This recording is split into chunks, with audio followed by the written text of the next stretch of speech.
I'd like you to turn with me to Nehemiah chapter 2. We began a series in Nehemiah 3 weeks ago, and today is a bit of an abbreviated message because of other things in our service. But Nehemiah is a case study in overcoming obstacles in our lives. And so this is all about overcoming Nehemiah. The storyline of Nehemiah as he rebuilds the walls of Jerusalem is all about all the kinds of issues that you and I face in our lives. Like we looked at brokenness 2 weeks ago. We looked at overcoming challenges last week. Today, overcoming accusations. I want to talk about overcoming inertia in our lives next week because we all get stuck. But overcoming accusations. And I hope that if all of us have been hurt by criticism at some point in our lives, personal criticism. And some of us, I'll include myself, have been especially hurt by false accusations against us at times in our lives. And it's these kinds of things that I hope that will nourish your heart this morning. I'm trying to figure out how to say this. I'd like Nehemiah to really become your friend in a new way this morning. If you've been the subject of false accusations or you've been seriously hurt by criticism from other people in your life, because this is what Nehemiah has to overcome next. So we pick it up in chapter 2 and verse 17. Nehemiah is now with the leaders in Jerusalem, the priests and the local officials. He has been living in Babylon, which is present-day Iraq. He's a descendant of the exiles from when the Babylonians a century earlier had destroyed Jerusalem, its temple, and its walls. Since then, the temple had been rebuilt, but the walls were still in ruin. And by God's favor that we saw last week, and a little bit of courage and a lot of faith, Nehemiah ends up back in Jerusalem to take on the impossible challenge of rebuilding those walls. And this is the first time he pulls his leadership team together in verse 17. And he said, I said to them, you see the trouble we're in. Jerusalem lies in ruins, and its gates have been burned with fire. So come, let's rebuild the walls of Jerusalem, and we will no longer be in disgrace. Let's rebuild these walls. As long as those walls were down, there were serious security issues for Jerusalem. And that in turn would affect business and commerce and the ability for the Jewish people to really regain their foothold. That's the rebuilding Jesus wants to do in every one of our lives. To bring us security from the vulnerability, our otherwise vulnerability to the devil's intrusion into our lives, to rebuild function in our lives. This all was at issue for Jerusalem. In verse 18, I also told them about the gracious hand of God that was on me and what the king had said to me. So we went through that journey last week. If you weren't here, you can just read that earlier in chapter 2. Supernatural favor God gave to Nehemiah with one of the most powerful men in the world, allowing Nehemiah to return to Jerusalem to do this. So I told him about how God's hand was on me. He's helped us so far, kind of like us in 2020 in some distant parallel. God's hand's been on us so far, right? We just told you about the grace of God that's been on us, and we're going to trust him to keep going. Verse 18, the next thing we see is that all of these local leaders in Jerusalem reply, well, let's start rebuilding then. Let's start rebuilding. So they began this good work. Whew, that's hopeful news. We're going to do this. The future is at stake. Generations ahead of us are at stake. We're going to do this. Don't you like those buts, though? B-U-T. The next verse starts with that word, but. When Sanballat the Horonite, Tobiah the Ammonite official, and Geshem the Arab heard about it, they mocked and ridiculed us. What is this you're doing, they asked. Are you rebelling against the king? So all of a sudden the opposition truly kicks in. And that opposition is going to come in the next few chapters in the form of discouragement and intimidation and distraction and all kinds of things. But it starts with sheer outright accusation. What is it you think you're doing? We think you're traitors. You're rebelling against the king. Well, not a great place to start. But you'll never move forward in your life if you're a victim of what everybody thinks about you all the time. I mean, you're going to take criticism if you change. You don't grow unless you change, and if you change, you're going to take criticism. I love what Charles Spurgeon said, although it hurts. He said this, a great preacher 150 years ago. He said, get a friend to tell you your faults, or better still, welcome an enemy who will watch you keenly and sting you savagely. What a blessing such an erratic critic will be to a wise man, and what an intolerable nuisance to a fool. That is his way of saying what we're not saying today. Don't censor critics out of your life.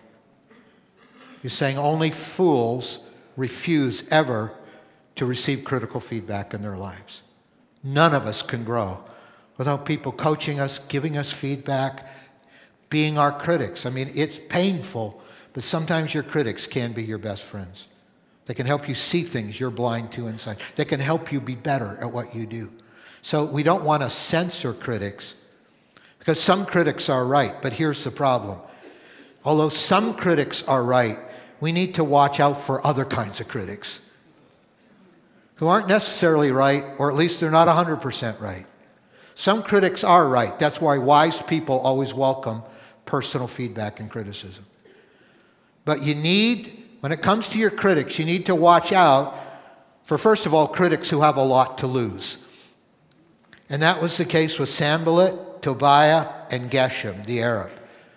When the Babylonians had destroyed Jerusalem and deported most of the Jewish population and taken them down to Iraq, it left a vacuum politically and it left a vacuum economically.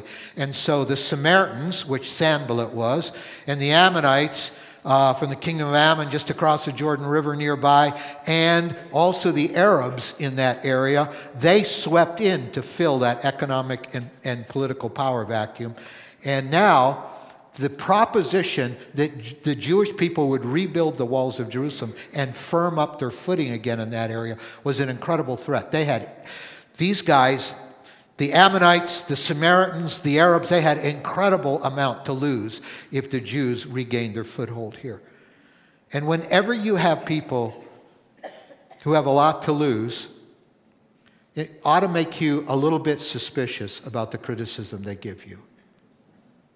If you are unhealthy emotionally or spiritually and you start becoming healthy, you're going to find that there's people in your life who depend on your lack of health to define their role in your life. They're your enablers, they're your caregivers, and they build their identity around taking care of you. You start to grow, you start to become healthy, they have an identity crisis because your health means a lot for them to lose, right? I mean, this happens over and over again. So this is the first filter. This is one of the filters Nehemiah is going to use. It's good to have critics in your life, but be careful when your critics have a lot to lose. It's going to take away their objectivity. Number two, be careful when your critics resort to personal insults. To personal insults. Notice in verse 19, after it names these people who have a lot to lose, then it said they mocked and ridiculed us. There's an old preacher joke. I hate it. I'm ashamed to even say it, but I kind of grew up with it. When the point, before I was a preacher, I used to hear this. When the point is weak, just yell louder. And you will find when people don't have a case, but they won't let off on you, they can't argue the point, so they'll come against you personally, right? And when you have a critic that's just demeaning you, and making fun of you and insulting you, you know that there's other agendas there. You know that they can't argue the issue. And be very, very careful when you criticize other people. Do not call them names. Do not call them losers. Do not use profanity against them. Do not insult them. I mean, do not deal with the issue, but don't attack the person. And when you start being personally attacked, it is another indicator that the criticism is not totally objective that's coming your way, that there's something else there. I mean, I've had Christians non-Christians make me feel like a complete fool because I'm a Christian. Some have done it very respectfully, and they've been willing to actually talk about the issues while they make me feel stupid. And I appreciate that. I'll take on a good conversation where they're not just demeaning me. I've had other non-Christians do the same, make me feel like I'm a fool, but they do it in when I was a graduate student, I was in a group of graduate students. I don't know how we got into this. They were filling this room, a bunch of graduate students just down the hall from my office, and man, they just ganged up on me. They were making fun of me. They were hooting and hollering, and one of my best friends in that department joined in with them. And I still remember the pain of that moment. And he later, even though he never came to Christ, he later felt so bad about that he came and asked my forgiveness. He said, "I'm sorry, I just got carried away with that group. But they were mocking me, making fun of me because I was a Christian." And when people resort to that, there's other issues. Sometimes they're demonic issues. Sometimes they're agenda issues. Sometimes they're people's personal pain. And especially, not only watch out for critics who have a lot to lose and resort to personal insults, but especially watch out for critics who don't deal with the issue but go right to your motives. Are you rebelling against the king? And they just go right for his motives. And that one hurts. Years ago, I was at a church staff elsewhere and had a couple on my staff. They didn't like me.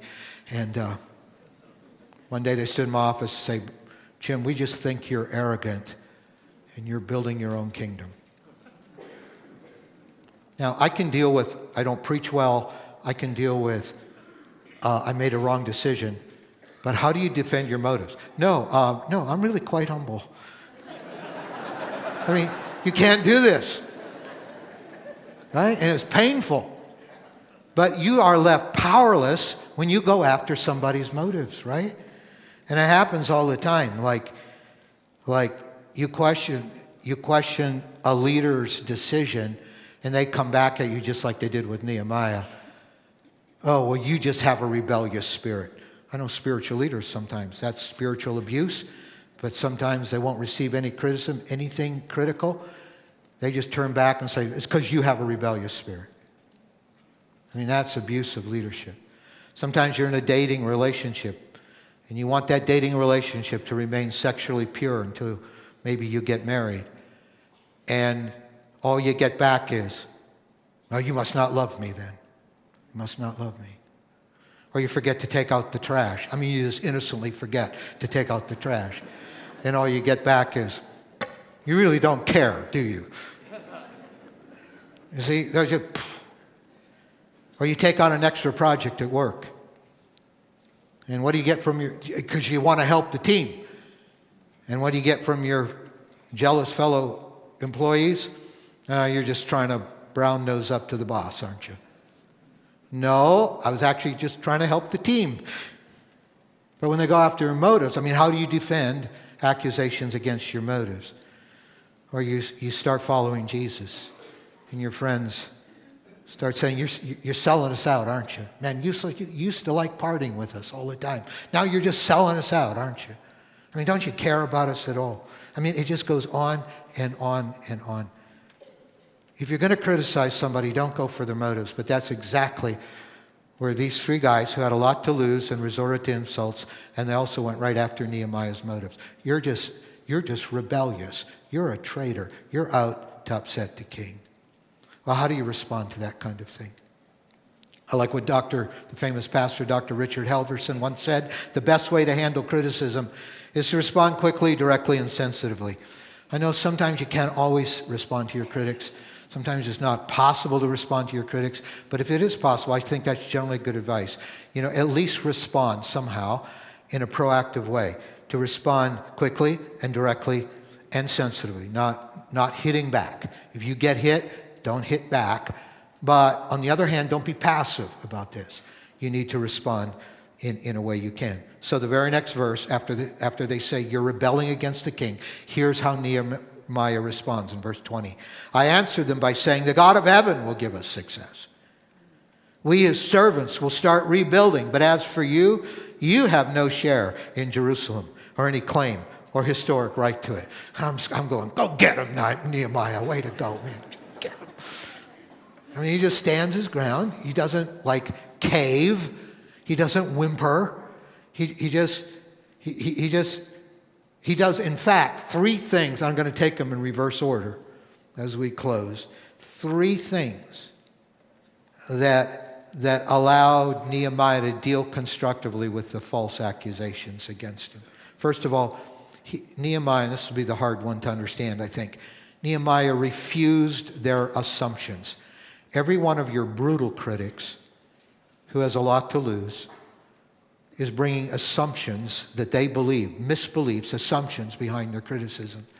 And he confronted those. That's why he ended by saying, you have no share in Jerusalem or any claim or historic right to it. I mean, they were acting like this is ours now, right? But really, they had just stepped into a vacuum. This had not been theirs for very long in the big picture. So they're operating on this assumption that we have our rights, this is ours. You have to confront the assumptions. You can't always argue that your motives are right. But, I am impressed that probably Nehemiah could have produced a letter from the king of Babylon, but he didn't do that. And he didn't try to say, I'm not really that rebellious. Come on, you guys. He just said, first of all, he challenged their assumption behind their criticism. And it's not unlike our lives.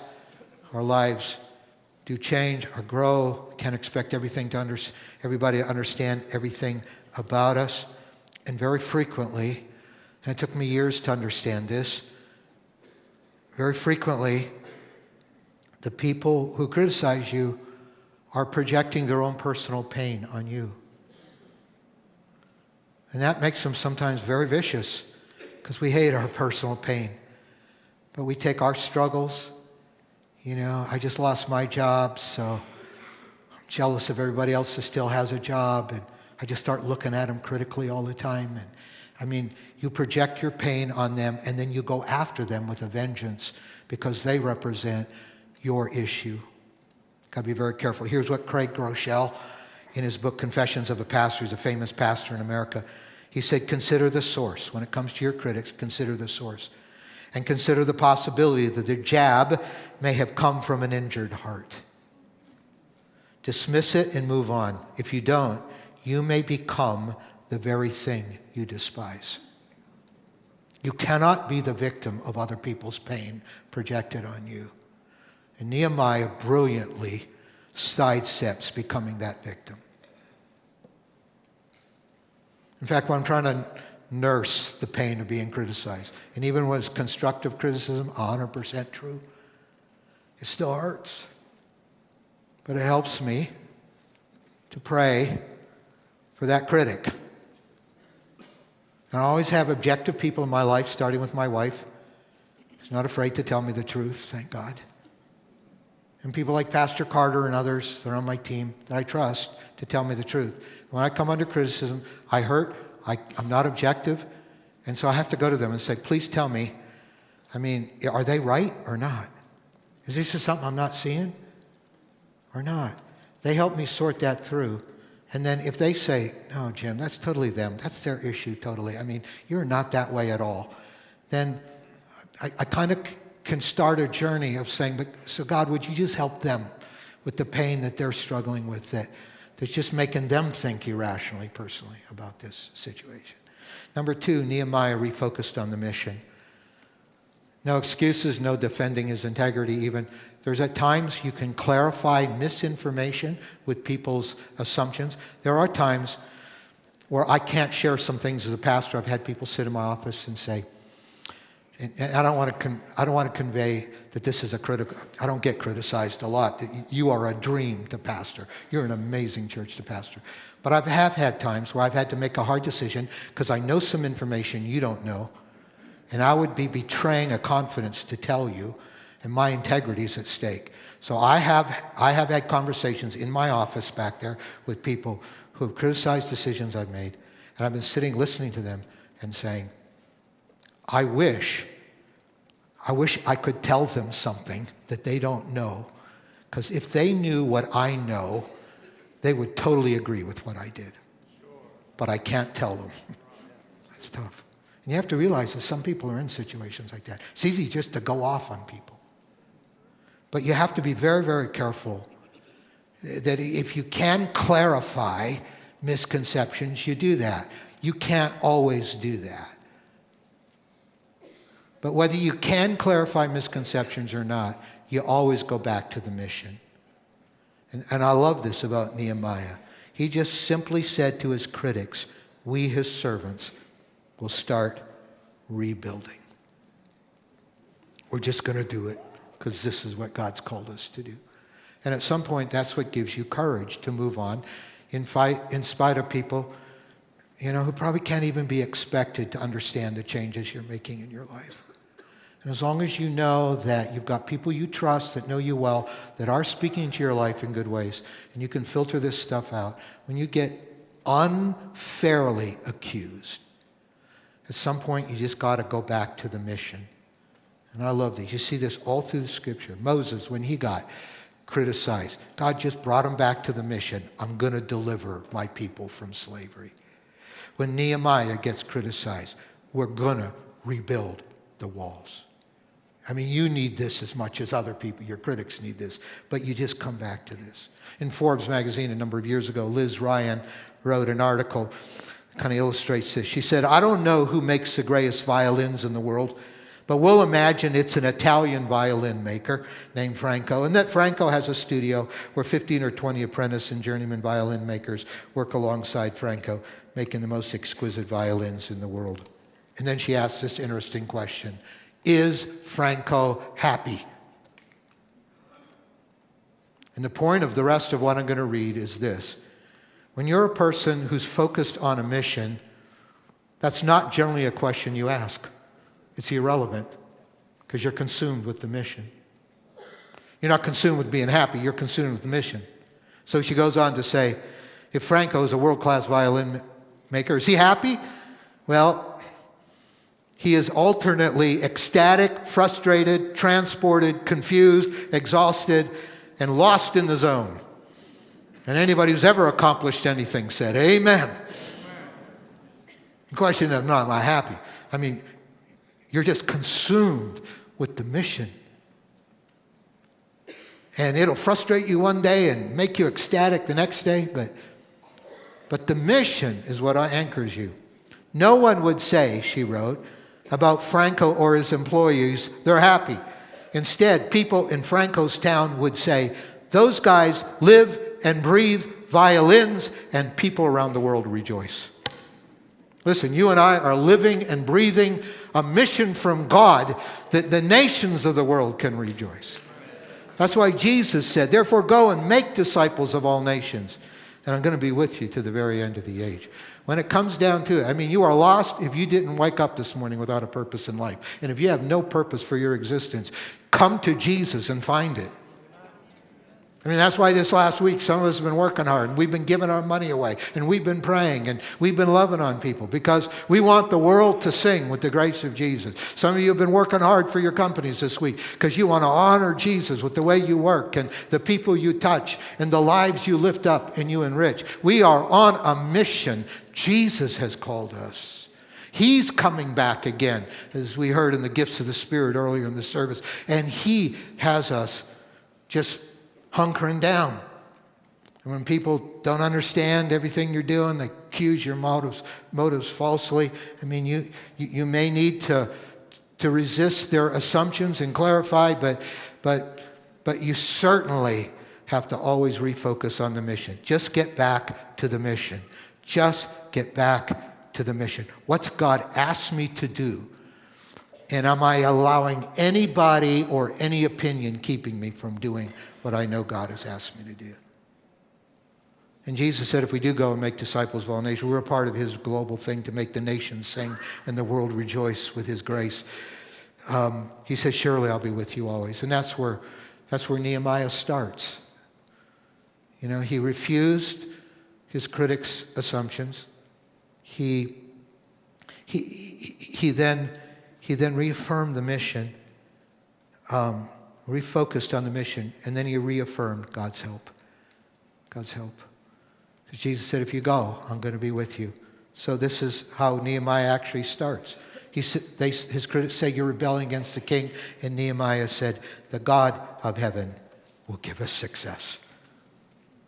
Yeah, I don't even expect you to get it all. But I know God's called me. And I know in this season of my life, I'm to be working for this company. I know for this season of my life, I'm to be really focusing on caregiving with an elderly parent. I know in this season of my life, I know I may disappoint you. I know maybe this or that. But you stay refocused on the mission. You don't buy into everybody else's assumptions about you. You stay focused on the mission, and you reaffirm that God's going to be your helper. As they aim at his motives, you're traitors. You're just trying to rebel against the king. In response to that, the first thing Nehemiah says, oh, but God's going to help me. Isn't that awesome? Amen. Isn't that awesome? May God give us grace to do that. It's a powerful moment when we put our reputation in God's hands and say he's going to take care of me. Here's our last verse. Verse 23 of 1 Peter chapter 2. It's describing Jesus. It's the verse I read earlier in communion. Or it's the verse before the verse I read in communion. Peter's talking about Jesus hanging on the cross. It said, when they hurled insults at him, he did not retaliate. When he suffered, he made no threats. Instead, he entrusted himself to him who judges justly. He'll even the scales eventually. And there are just days where you have to entrust your reputation and your well-being and your future to him. And leave it at that. May God help you do that.